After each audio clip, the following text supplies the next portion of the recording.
Esto que causó controversias en muchos países, también en nuestro país, donde se implantó el debate por la ideología de género. Y vamos a recordar, Daisy, lo que fue la visita de dos autores o escritores del libro conocido como el nuevo libro negro de la izquierda o el libro negro de la nueva izquierda. Hablamos de Nicolás Márquez y también de Agustín Léja. Vamos a escucharlo. Bueno, este libro salió hace 1 año y medio. Fue la verdad impactante para nosotros porque, siendo muy sinceros, no le teníamos confianza. Escribimos del tema porque creíamos que alguien tenía que escribir sobre el tema y porque no había ningún libro con un enfoque crítico sobre la ideología de género en el mercado. Y lo escribimos simplemente por eso, ¿no? Hemos escrito sobre muchos otros temas. Nicolás tiene 14 libros publicados, yo tengo 5. Sí. Y a la semana de publicado este libro trepó hasta el puesto número 1 de Amazon Internacional en Ciencia Política. Y desde el puesto número 1 no lo bajan desde hace 1 año y medio, así que la verdad fue una sorpresa. Este libro lo que plantea es la ideología de género desde un aspecto politológico. Es un libro de ciencia política que tiene una tesis. La tesis de este libro es que la ideología de género es un subproducto de algo que nosotros llamamos la nueva izquierda. Por eso es que el título no es el libro negro de la ideología de género, el título es el libro negro de la nueva izquierda. Claro. Consideramos que la izquierda se reconvirtió a fines del siglo pasado, después de la implosión soviética, la caída del muro de Berlín, el fin de la Guerra Fría, etc. Se reconvierte, deja atrás la lucha de clases y empieza a generar luchas de tipo cultural, no económicas sino culturales. Entonces ya los discursos de los obreros contra los patrones, tomar las fábricas, hacer una guerra de guerrillas estilo Che Guevara, ya queda eso un poco en la historia y ahora de lo que se trata es generar nuevas fracturas sociales. Una de esas fracturas sociales es el género. El concepto de género viene a fracturar a la sociedad en una suerte de conflicto artificial que se está generando entre hombres y mujeres, entre homosexuales y heterosexuales. Y bueno, un poco sobre eso habla el libro, o sea, enfoca la ideología de género no desde la religión, no desde la fe, sino desde la ciencia política. Nicolás, ¿qué mirada tenés con relación al libro y cuál es la definición que le dan a la ideología de géneros? Bueno, la ideología de género es una de las caretas con las cuales hoy la izquierda, o por medio de la cual la izquierda se presenta ante la opinión pública para hacer política. Es un conjunto de ideas anticientíficas que desarraiga de la sexualidad humana todo dato natural y solamente le reduce a aspectos meramente culturales. De esta manera la izquierda utiliza a la ideología de género para politizar, ideologizar grupos determinados, lesbianismos radicalizados que se disfrazan de feminismos, grupos LGBT, grupos de travestis, pedófilos, en fin, determinadas minorías conflictuadas y conflictivas a las cuales la izquierda les inyecta un bagaje ideológico, las politiza y las manda al ruedo militante para, lo que decía Agustín, exacerbar fracturas sociales. En realidad acá no hay ningún reclamo ni real, ni legítimo, ni racional. Hoy un individuo homosexual puede vivir su intimidad como le plazca, hoy la mujer puede llegar a ser presidente de cualquier país del mundo, lo hemos padecido en Argentina. Y no lo digo por un prejuicio de géneros, porque en Argentina hubo igualdad de género. Cristina Kirchner en el poder robó lo mismo que su marido, que Néstor Kirchner, o sea que en ese sentido no hubo ningún tipo de discriminación, robaron cantidades equivalentes. Acá lo que se trata es de exacerbar de manera artificial conflictos, porque si no hay conflicto la izquierda no prospera, no tiene razón de ser. Tiene que generar conflicto porque ese es el negocio de la izquierda. ¿Y qué es discriminación, chicos, Agustín y Nicolás? ¿Qué es discriminación? Discriminar es elegir. Discernir. Vos tuviste estamos acá compartiendo contigo una charla porque Agustín y yo tuvimos gozamos de tu gentileza de que nos diste un espacio. En este mismo espacio estás discriminando a cualquier otro invitado. ¿Y por qué tiene Has una elegido a connotación? nosotros, te lo agradecemos. Sí, ¿por qué tiene una connotación negativa ahora Porque acá hay una mismo? guerra de palabras, la ideología. A ver, yo dije hace un rato, se pasó de la lucha de clases a la lucha de tipo cultural. Exacto. Para controlar la cultura hay que controlar las palabras, el lenguaje, porque es a través de las palabras y del lenguaje como nosotros miramos el mundo. Si yo a vos te cambio tu forma de hablar, yo te estoy cambiando la percepción del mundo. Si yo te enseño que la discriminación es algo malo per se, como concepto abstracto, yo a vos te estoy enseñando a no pensar. Y yo tengo un arma en mi poder para descalificarte cada vez que tu pensamiento vaya en contra del mío. Entonces vos fíjate, somos unos discriminadores porque elegimos no apoyar la ideología de género. Es decir, son armas lingüísticas que, insisto, pervierten el significado original del término, que siempre fue elegir, escoger, diferenciar, Eso es, y ahora tiene una connotación que incluso en algunos países tiene efectos penales. Sí, es impresionante. Justamente hacías referencia de lo que es en Canadá, cómo se vive hoy día, por ejemplo. Bueno, por ejemplo, en Canadá ya existe un crimen que consiste en tratar a la otra persona en disonancia respecto de su identidad de género. Si vos a mí me asegurás, por ejemplo, que vos sos un hombre y que yo en verdad estoy confundido porque vos al autopercibirte como un hombre, según la ideología de género, pasás a ser un hombre, y yo a vos te sigo tratando de ella en vez de él, en Canadá yo ya puedo ir 6 meses preso.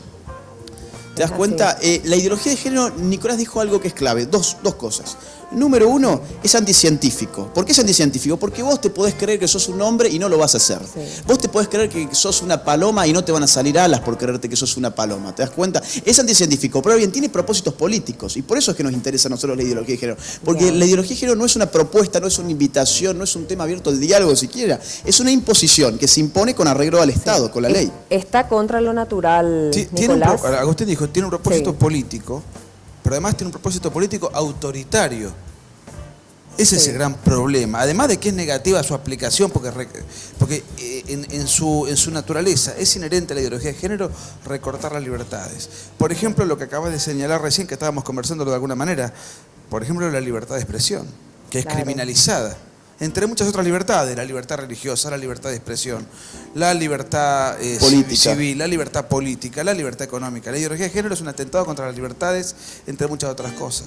Por eso hicimos el libro, para alertar a la opinión pública, pero también hicimos el libro en defensa propia, como defendiéndonos de este avance autoritario. Y esta gente que calla, que está en silencio, ¿cómo lo ve? Mira, yo creo que acá hay una mayoría silenciosa, efectivamente, pero creo que el feminismo, los grupos LGTB son minorías muy ruidosas. Claro. El gran problema de esto es que hace mucho más ruido una persona gritando que 1000 callando.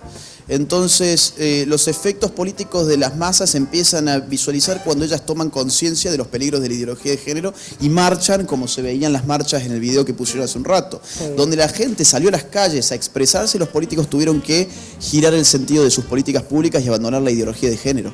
Entonces, lo único que hace falta para frenar esto es conciencia del gran peligro que significa. No es un peligro simplemente porque ataque a alguna fe, etcétera. No, es un peligro para las libertades cívicas y políticas, económicas, de expresión. Conquistas de Occidente desde hace siglos que ahora son puestos en jaque por la ideología de género. Yo comentaba hace rato en otro programa hasta el ridículo que llega a esto, que en Suecia, por ejemplo, el partido de izquierda está pidiendo hoy en día una ley para obligar a los hombres a orinar de sentados. O sea, parece ser que quieren llevar la equidad de género hasta el retrete, ¿te das cuenta? Esto no es una oferta, cuando la ley se mete de por medio es una obligación. Y ahí ya, digamos, el gran problema con la ideología de género es que se embandera en palabras muy bonitas. Libertad, tolerancia, equidad, pluralismo, igualdad, etcétera. Y bueno, lo que explicamos en el libro es que esos son solamente conceptos y detrás de esos conceptos hay una tiranía. Me gustó esto que decían también, que es una imposición, no una oferta, la ideología de género. Empezando por el hecho brutal de que en el grueso de los países donde esto está avanzando se está adoctrinando en las currículas escolares, en los textos educativos, en los planes de los ministerios de educación a los niños. Acá lo suprimieron de educación, sí, pero sin embargo hubo otro ministerio. Lo tuvieron que suspender porque afortunadamente hubo una sana reacción, pero la pretensión de imponer una ideología anticientífica y conmover a los niños a través de estas tendencias tan negativas, de esta agresión psicológica e ideológica, estuvo latente y va a volver a estar latente. Por eso hay que estar alerta. El hecho de que se haya suspendido,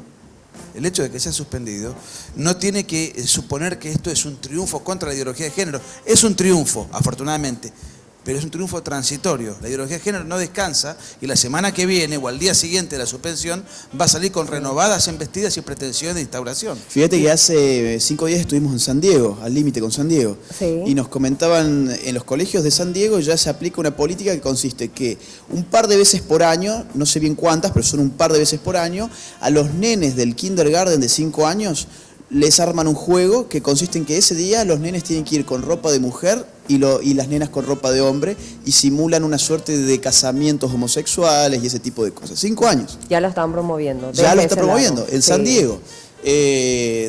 O sea que, bueno, lo que Nicolás dice es muy cierto. Las revoluciones culturales Sí.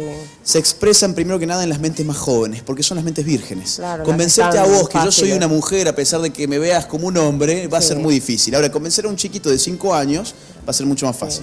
En Argentina, por ejemplo, que es un pueblo que mucho más aletargado y sujeto a la corrección política, Claro. no hubo una reacción y hoy la ideología de género es la religión, entre comillas, estatal. Sí, en lo que respecta a la religión, que justamente iba por ese lado, ¿quién es el que está más en desacuerdo sobre este tema? ¿Va por esa línea de los religiosos? No en la nuestra. Nuestro enfoque no es religioso, es un enfoque de ciencia política y de hecho te hemos dicho, la ideología de género atenta contra nuestras libertades y eso fue lo que nos motivó. Atenta contra valores religiosos también, porque atenta contra la libertad de conciencia. Si un sacerdote, un pastor, un predicador cita un pasaje bíblico que pueda alterar los dogmas de la ideología de género, o en Europa ese pastor, o en algunos países de América Latina también, o ese Sí. sacerdote padece una querella criminal. O sea, atenta también contra la libertad En religiosa. Canadá, por ejemplo, ya hay una ley que prevé 6 meses de cárcel para todo aquel que diga públicamente que la homosexualidad es un pecado. Independientemente del juicio religioso que acá tengamos, porque Claro. como Nicolás dice, ¿Y esto es ustedes? ciencia política. Sí. Independientemente de las creencias que pueda haber acá, si es un pecado, si no es un pecado. Occidente tiene desde hace siglos la libertad de culto, de conciencia y de expresión. Esas Así libertades, es. fíjate, son antiquísimas y están siendo puestas en jaque mate por la ideología de género. Hasta donde yo sé, existe la libertad para pensar que es un pecado, como también existe la libertad para pensar que no es un pecado. ¿Desde cuándo el Estado ahora les dice que le van a poner presos 6 meses a las personas que piensen en un De sentido u otra otro? forma. ¿Y ustedes son religiosos, Nicolás, Agustín? Nosotros somos católicos. Somos católicos. Católicos. Pero claro. no es un libro católico, es un libro de ciencia política. Recordábamos la visita de expertos escritores argentinos entonces sobre esta situación, la ideología de género. Por el placer de conocerte.